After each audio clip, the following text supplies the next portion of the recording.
la diastólica no puede ser. Yo defendí como zurdo. Hasta ahí queda pero la pregunta es por qué es importante. Básicamente porque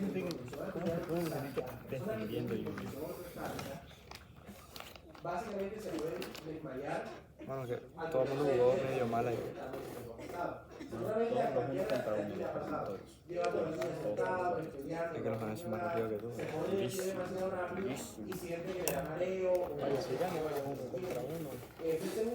¿Qué pasa? El gano varios. Creo que cuando ven punticos. Cuando ven punticos flotando. Ah, bueno. Entonces, ¿qué pasa? Es que tú qué tienes que hacer. Ahí no te le puedes lanzar un solo de primero. Sí, porque ellos se quedan para adelante. Exactamente. Entonces tú qué tienes que hacer.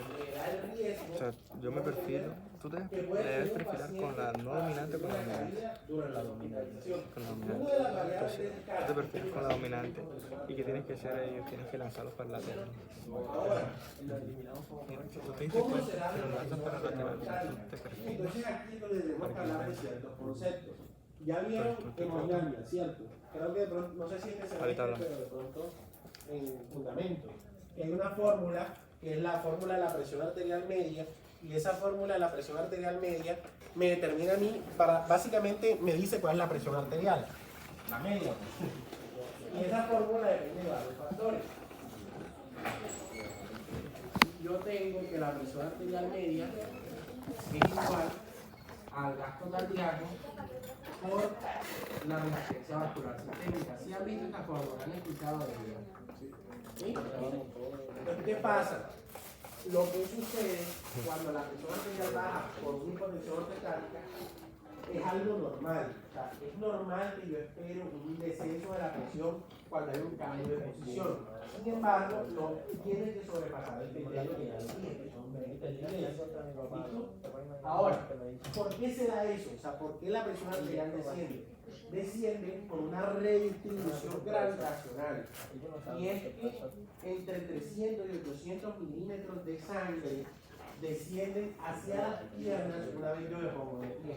Yo estoy acostado o estoy sentado, ¿cierto? La sangre va subiendo por el cuerpo. La sangre, acuérdense, el viaje normal de la sangre es que la sangre sale, si se quieren ubicar ahí, comienza en el ventrículo izquierdo, es eyectada por la aorta, recorre todo el cuerpo, y una vez recorra todo el cuerpo, tiene que subir nuevamente por las venas a la aurícula derecha, que sube por las venas cava. En la aurícula derecha llega, y de la aurícula derecha tiene que pasar al ventrículo derecho. Y del ventrículo derecho tiene que ir en la circulación pulmonar y regresar a la aurícula izquierda para pasar al ventrículo izquierdo de nuevo, ¿cierto? ¿Qué es lo que sucede? Que es que una vez yo me pongo de pie, yo disminuyo de forma indirecta la cantidad de sangre que llega a la aurícula derecha. ¿Por qué? Porque la sangre que iba subiendo por las venas cae. ¿No me entienden? Y por ende termino disminuyendo el gasto cardíaco. ¿Por qué termina disminuyendo el gasto cardíaco? Recuerden que el gasto cardíaco es la cantidad de sangre que envía mi cuerpo, o sea, mi corazón, durante un minuto, ¿cierto? Es el flujo sanguíneo durante un minuto. Acuérdense que el gasto cardíaco, la fórmula es, el gasto cardíaco es igual a la frecuencia cardíaca por el volumen sistólico, que es el volumen de sangre que está llenando el corazón durante la sístole y que va a ser expulsado una vez se dé la contracción cardíaca. ¿Qué sucede? Que yo puedo disminuir el volumen sistólico. ¿Cómo disminuir el volumen sistólico? Porque a fin de cuentas el volumen sistólico viene de la cantidad de sangre que le llegó a la aurícula izquierda. Y la cantidad de sangre de la aurícula izquierda viene de la cantidad de sangre que vino del ventrículo derecho. Y la cantidad de sangre del ventrículo derecho viene de la cantidad de sangre que llegó a la aurícula derecha. Y la cantidad de sangre de la aurícula derecha viene de la cantidad de sangre que se recogió de todo el cuerpo. Entonces, al yo hacer esto, disminuyo el retorno venoso, que es la cantidad de sangre que llega a la aurícula derecha, y por ende disminuyo el gasto cardíaco. Y si este número disminuye, si mi gasto cardíaco cae, ¿qué le pasa a la presión arterial media? Cae. ¿Cierto? Entonces, eso explica fisiológicamente o anatómicamente el por qué se da la hipotensión ortofrántica. Y es lo que te explico: reduce el retorno venoso, el volumen sistólico y por lo tanto el gasto cardíaco. Es una caída inicial de la presión arterial. ¿Sí? No, es normal que siempre ocurra eso.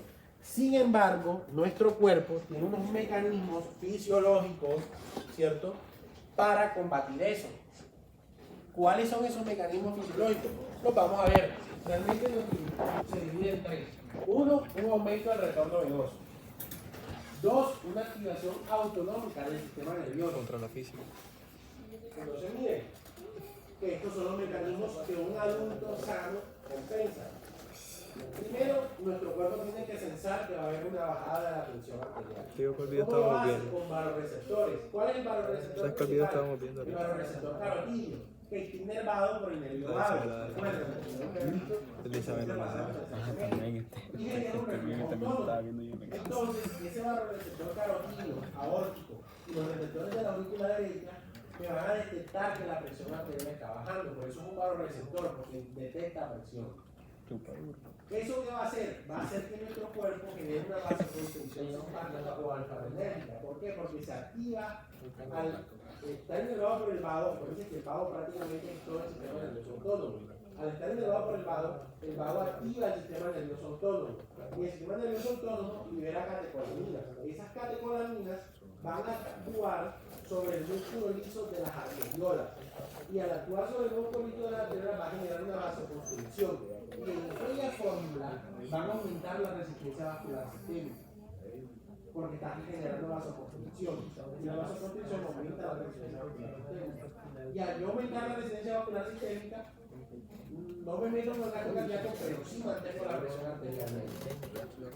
¿Ya? Entonces, ese es el primer mecanismo. ¿Cuál otro mecanismo? Retiro al sistema parasimpático. Es decir, el sistema parasimpático libera acetilcolina. La acetilcolina hace todo lo contrario a lo que yo les acabo de decir que hace el simpático. Disminuye la contractibilidad cardíaca, hace vasodilatación de los vasos sanguíneos. Entonces yo hago lo contrario. ¿No van a entender? Y genero una estimulación beta-adrenérgica que al yo retirar el sistema parasimpático aumento la frecuencia cardíaca y la fuerza con la que se contrae el corazón, manteniéndome de nuevo la presión arterial media. ¿Listo? Y por último, puedo hacer algo que es una compresión del lecho venoso esplánico y la contracción del músculo esquelético. Eso aumenta el retorno venoso. ¿Cómo así? Cuando el diafragma desciende, él no aumenta la presión en la cavidad abdominal. Y como una botella, nosotros tenemos una botella de curiosos, han cogido y han aplastado la botella, el agua sale disparada. ¿Por qué? Porque aumenté la presión en la botella. Al aumentar la presión en la cavidad abdominal, esa presión me sube la sangre hacia arriba. Sube la sangre, ¿cierto? Y al subir la sangre, entonces de una u otra forma aumento el retorno venoso. También al ponerme de pie, el músculo, el gastrocnemio se contrae y hace lo mismo que el movimiento de la botella. Presiona las venas y aumenta el retorno venoso. ¿Listo? Lo primero, lo del lecho esplánico, se llama reflejo abdominal. Y lo segundo se llama bomba esquelética. ¿Listo? Entonces aquí está resumido lo que pasa normalmente. Los vasoreceptores detectan, mandan los impulsos simpáticos, retira lo adrenérgico, hay vasoconstricción de los vasos sanguíneos, hay función de la bomba esquelética y hay función de la bomba respiratoria. Esto es lo que yo les estoy hablando. Miren cómo se ve, cómo el gastrocnemio se contrae y al contraerse impulsa la sangre hacia arriba. ¿Qué nos permite que la sangre baje? ¿Por qué que la sangre baje? Porque las venas tienen una válvula de no retorno. ¿Ya? Y cuando la sangre intenta bajar, las válvulas se cierran. ¿Listo?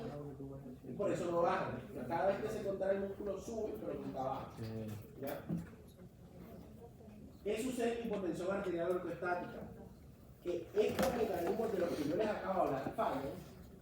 Entonces ahí está la respuesta a la pregunta que me hacían. Lo que hablaba sí se da y es normal en todo. Sin embargo, nosotros tenemos unos mecanismos que ya describí, que ya expliqué, que muestran cómo nosotros lo contrarrestamos. En las personas que tienen hipotensión arterial ortoestática, estos mecanismos no funcionan. Entonces, por ejemplo, con una insuficiencia autonómica. ¿Qué enfermedades me generan una insuficiencia autonómica? Una neuropatía diabética, el Parkinson, la atrofia muscular sistémica o la degeneración autonómica pura. Por ejemplo, los pacientes que pierden masa muscular en las piernas la bomba esquelética ya no funciona tan bien y ya no hay tanto retorno venoso. ¿Ya? Entonces no me, por decir así, no me ayuda a lo que les acabo de decir, entonces el retorno venoso no aumenta y la presión arterial media cae. Hay factores, por ejemplo, como la hipovolemia o la deshidratación, una hemorragia o pérdidas gastrointestinales o renales que todos podemos tener y que nos pueden generar esta condición. ¿Listo? O darle muchos fármacos antihipertensivos a los pacientes. Los que consumen o toman antidepresivos tricíclicos como la sertralina también se pueden causar estos efectos. ¿Listo? Y alteraciones vasculares o cardíacas propias. ¿Qué consecuencias tiene esta patología? Sencillo, disminuye el retorno venoso, por ende disminuye el gasto cardíaco, y como disminuye el gasto cardíaco, disminuye la presión arterial sostenida.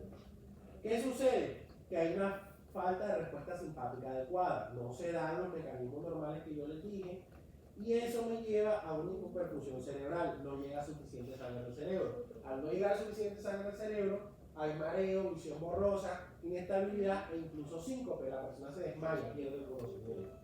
¿Ya? Por lógicas razones, es mucho más común en pacientes mayores y con comorbilidades.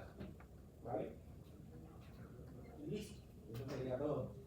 Ahí están las referencias, les recomiendo que revisen la guía europea de